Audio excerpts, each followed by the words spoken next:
Vous avez déjà importé un objet SketchUp dans Archicad et une fois en blanc, c'est la catastrophe. Le symbole 2D est souvent illisible, beaucoup trop chargé ou tout simplement inadapté à une présentation professionnelle. Et ce problème ne concerne pas uniquement les objets SketchUp. De nombreux objets de bibliothèque Archicad ne possèdent pas le symbole 2D que l'on souhaiterait utiliser. La bonne nouvelle, c'est qu'il est possible de modifier complètement le symbole 2D de ces objets sans installer la moindre extension, sans plugin et sans logiciel supplémentaire. Dans ce tutoriel, je vais vous montrer étape par étape comment personnaliser le symbole 2D de n'importe quel objet Archicad, qu'il provienne de la bibliothèque native d'Archicad, de SketchUp ou d'une bibliothèque externe, afin d'obtenir des plans propres, lisibles et véritablement professionnels. Alors, si cette vidéo vous intéresse, abonnez-vous, restez jusqu'à la fin et partagez avec vos amis. Alors, pour commencer, ce que je vais faire, c'est de l'afficher en 3D, comme ceci. Je vais le sélectionner, comme ça. Et ensuite, je vais le décomposer. Enfin, je vais le composer, je vais le convertir plutôt en forme. Je vais le convertir en forme. On peut aussi le convertir depuis la vue 2D. Mais bon, je vais préférer venir en 3D pour que vous puissiez voir directement la différence. Parce que ici, déjà, il y a trop de polygones. Donc, par la même occasion, ça va nous permettre de régler le problème de polygones que nous voyons au niveau de la 3D.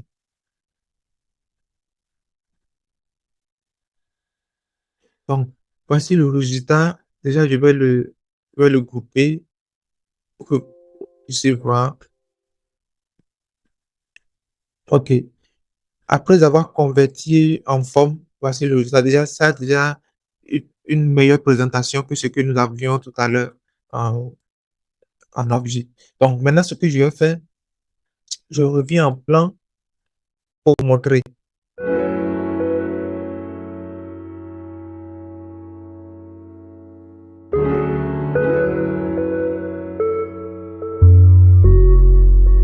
Oui, déjà, là, en plan, on a déjà une meilleure présentation, même si c'est pas encore parfait, mais c'est déjà mieux que ce que nous avions tout à l'heure. Donc, c'est par là que maintenant que le travail va commencer. Maintenant, je vais le sélectionner et, et l'en- et l'enregistrer en objet. Donc, je vais créer un objet à partir de cette forme. Donc, je viens dans Fichier, je fais Bibliothèque et Objet. Ensuite, je fais Enregistrer, sélection comme. Et là, je fais Objet. Et je peux lui donner un nom. Bon, je vais le garder comme ça. Faire OK. L'avantage ici, c'est que toutes les surfaces qui ont été utilisées seront listées. Je peux le modifier en utilisant les, les surfaces d'Archicad pour éviter que mon fichier à la longue soit trop lourd. Donc, parce que là, maintenant, en important un objet d'Archicad, ça vient avec les bibliothèques. Donc, du coup, tous ces éléments vont se retrouver dans les bibliothèques emboîtées. Donc, en l'enregistrant en forme, enfin, en le convertissant en forme, puis en enregistrant comme objet, j'ai la liste de toutes les surfaces qui ont été utilisées dans l'objet importé et je peux même les remplacer pour qu'à la fin, je puisse vider la bibliothèque emboîtée pour éviter que mon fichier soit trop lourd. Donc, après l'enregistrement en objet, on va voir la suite. Je vous rappelle que ça fonctionne. Il faut, il faut créer l'objet à partir de la vue 3D. Il faut sélectionner l'objet, ouvrir l'objet en 3D après avoir converti ça en forme, bien sûr. Et ensuite, à partir de la vue 3D, vous enregistrez l'objet. Si vous faites ça en 2D, vous n'aurez pas le résultat à la fin. Vous n'aurez pas la possibilité de créer de symboles 2D parce que ça va enregistrer la vue 2D que vous avez importée comme, comme vue standard que vous ne pourrez pas modifier. Donc, vous voyez ici, ça va lister toutes les surfaces disponibles dans l'objet. Et je peux là maintenant modifier chaque surface, ce qui va me permettre de d'alléger le fichier. Et l'autre solution aussi, c'est que après avoir converti l'objet en forme, il faut, si vous le voulez, déjà modifier les textures, si vous voulez modifier, enfin les surfaces, si vous voulez modifier, de sorte que ça réduise ici la liste des surfaces. Ouais, ça va uniformiser les surfaces. Les surfaces qui se répètent auront au moins déjà un nom uniforme au lieu de les voir, au lieu d'avoir plusieurs noms comme ça ici. Donc, qu'est-ce que je fais? Si je veux modifier les détails ici, comme par exemple modifier le nom de l'auteur, si c'est moi-même qui ai créé mon objet, je le fais. Si c'est pas le cas, je fais juste OK ici.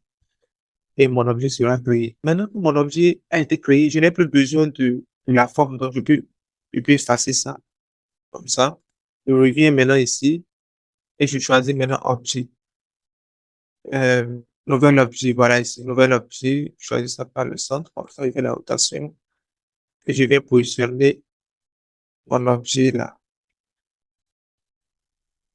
Voilà, donc, donc, voici mon objet.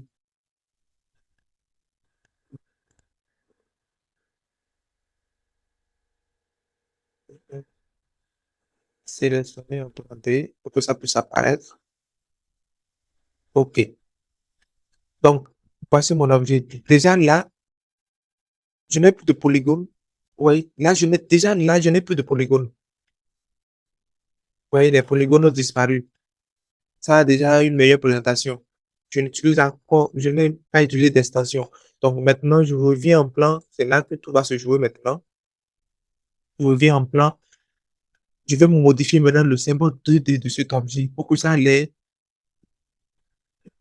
pour que j'ai une belle présentation. Donc, pour le faire, je peux le faire dans un autre fichier pour que ça ne soit pas trop lourd, mais je vais le faire directement ici. Donc, ce que je fais clic droit sur document 3D et je fais nouveau document à partir de, du plan. Donc, je fais comme ça. OK. Ça va me générer une documentation 3D à partir de cette vue en plan. Voilà. Bon, ça fait ça comme ça parce que l'objet a été sélectionné avant de créer la vue. OK. Donc, maintenant, je vais dans les réglages de ma vue pour personnaliser ça un peu. Donc, ici, je veux mettre style uniforme. Je ne veux pas de couleur, rien. Si vous voulez de couleur, vous allez mettre. Si vous voulez de couleur, vous allez mettre. Donc, élément non coupé uniforme, je mets, c'est trop. Voyons voir. Bon, ok. Allons sur 10. Ensuite, transparence, s'il y a d'éléments transparents, bon, il n'y en a pas ici. C'est pas grave. Surface de recouvrement, je ne veux pas non plus d'ombre. Donc, je fais OK. OK. Bon, ça, c'est ce que j'ai. Ouais, que là, je n'ai pas de polygone en plan, ça a l'air propre. Donc, maintenant, je copie ça comme ça et, et là, je crée une nouvelle feuille de travail comme ça et je colle ça ici.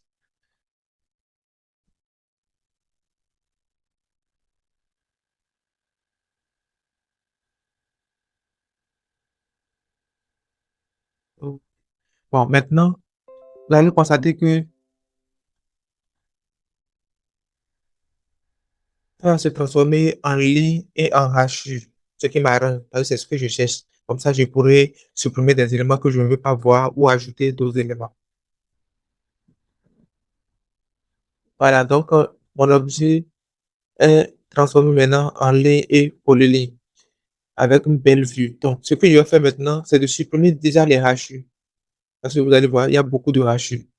Et c'est ces hachures-là qui créent les polygones. Donc, je fais pas bien de zone de sélection.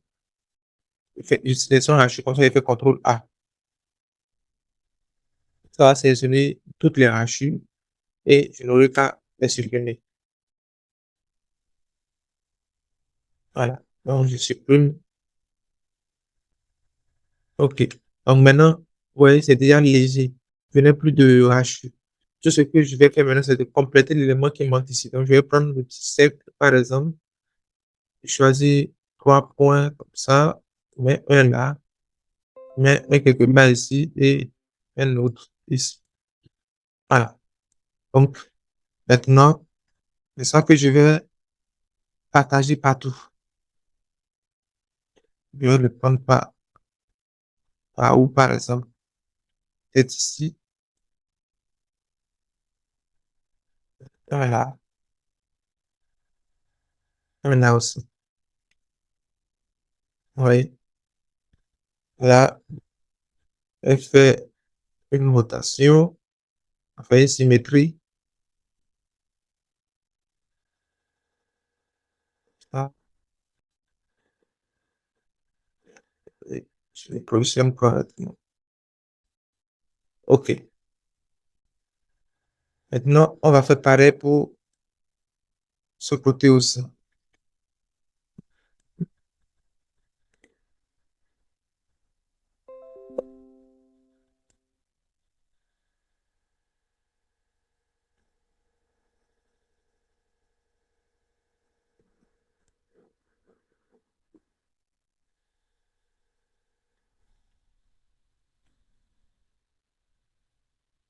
Voilà.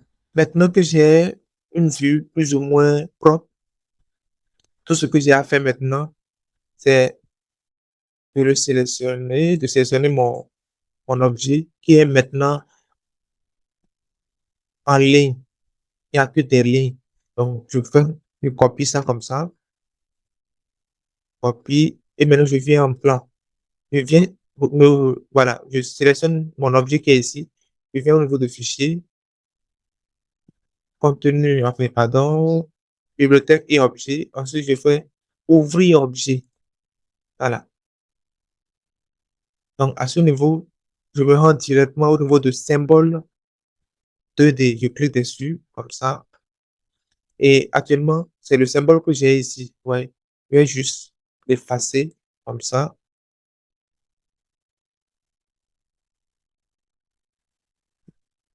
Passer comme ça. Et remplacer par ce que je viens de créer. L'emplacement original. C'est pas l'emplacement original. Faire comme ça. Voilà. Maintenant que c'est bon, je fais comme ça. Et là, désormais, en cliquant ici au niveau du symbole 2D, je vais voir que c'est ce que je viens de créer qui apparaît là. Donc, une fois que c'est bon, je fais comme ça et je vais enregistrer. Désormais, voici ma vue. Ouais, c'est mon plan ça. Donc, maintenant, vu que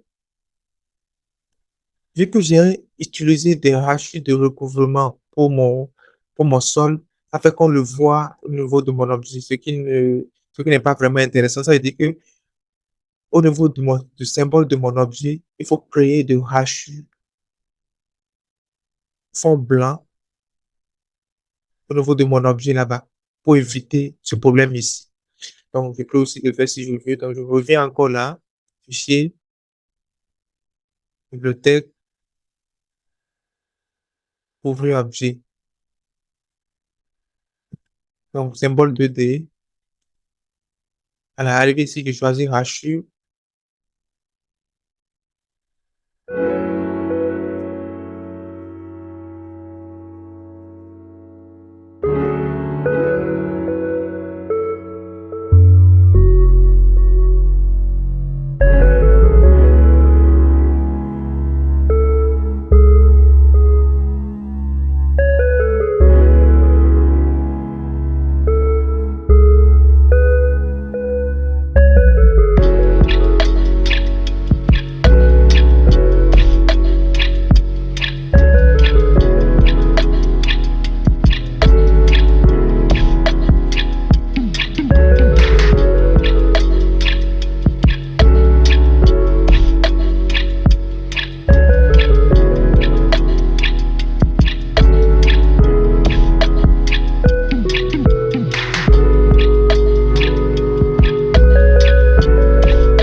Maintenant que nous avons ajouté une rachis de fond pour notre objet, on peut maintenant remplacer le symbole. Donc, c'est ce que je vais faire rapidement. Ouvrir objet, symbole 2D. Donc, maintenant, tout ce qu'on aura fait, c'est de remplacer ce qu'on avait ici. Donc, je vais supprimer ça et coller ce qu'on vient de créer.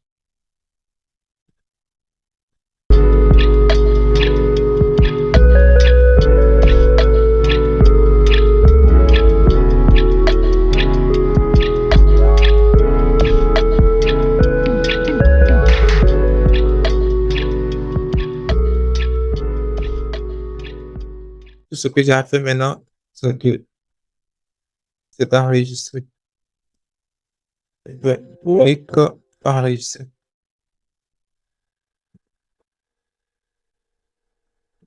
Et voilà. Donc, j'ai mon objet qui est parfaitement dessiné. Maintenant, si je veux, je peux changer la couleur de contour. Plan et coupe. Ouais, si je veux, je peux maintenant changer la couleur de contour de mon objet comme je veux. Pour ceux qui aiment le noir, vous pouvez mettre ça en noir. Mais moi, je préfère que ça soit en couleur grise. Donc, je le fais en arrière.